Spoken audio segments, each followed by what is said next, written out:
ডুমডুম ডুমডুমা ডুমডুম।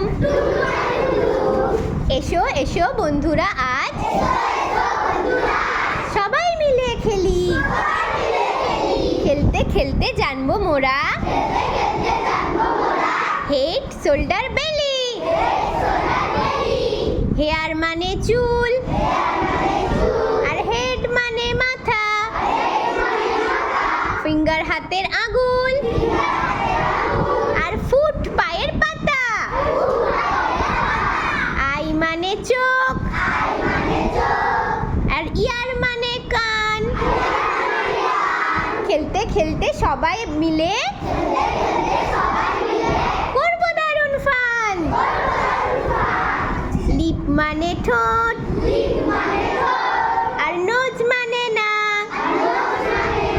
বেলি মানে পেট, তার উপর বাজাবো আজ ঢাক। শোল্ডার মানে কাঁধ, আর টিক মানে দাঁত। চেস্ট মানে বুক, আর হ্যান্ড মানে হাত। সবাই মিলে জানবো মোরা মোদের বডি পার্টস। ডুমডুমা ডুমডুম। এসো এসো বন্ধুরা, আজ সবাই মিলে খেলি। খেলতে খেলতে চিনবো মোরা হেড শোল্ডার